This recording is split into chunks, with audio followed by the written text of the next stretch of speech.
enjeu qui est la vieille opposition qu'il faut cultiver, à mon avis, entre la Russie et la Turquie, dont l'Ukraine et Odessa, dont on parle beaucoup aujourd'hui, la Crimée, dont on a parlé récemment et qui est au cœur de l'affaire, reste sous domination russe. C'est une épine dans le pied de l'Empire turc, aujourd'hui islamisé. Que veut ressusciter Erdogan. Enfin, que veut ressusciter Erdogan, mais que la Turquie voudra sans cesse ressusciter à mesure qu'elle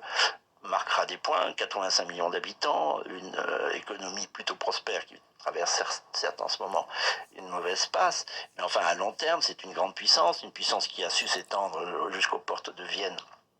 au XVIIe siècle, au XVIe et XVIIe siècle, et qui pourrait très bien capturer et prendre sous sa domination, c'est son rêve, toute l'Europe du Sud, en tout cas balkanique.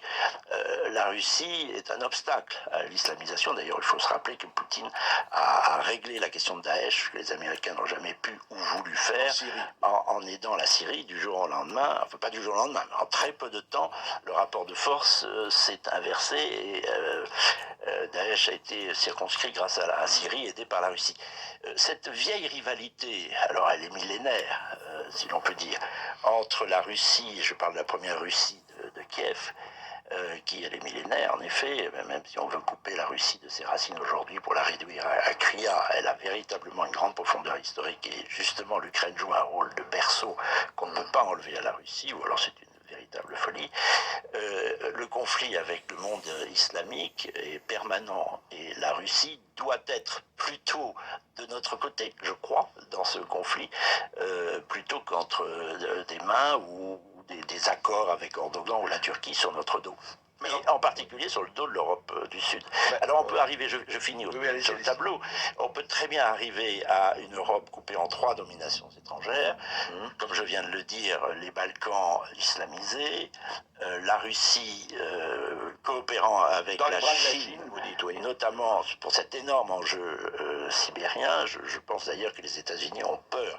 que la Russie exploite la Sibérie, qui est d'ailleurs très près des États-Unis par le détroit de Bering, hein, c'est pas une puissance lointaine, et elle voudrait bien aussi mettre la main sur la Russie, sur la Sibérie, la puissance américaine, et une troisième Europe qui resterait à l'ouest, un moignon d'Europe, affaiblis, avec des peuples hébétés qui ne comprennent plus rien de leur histoire et de leur géographie, sous domination américaine. Ça en serait fini de l'Europe. Voilà une des choses qui se jouent aujourd'hui. Oui, alors c'est ça, vous dites ça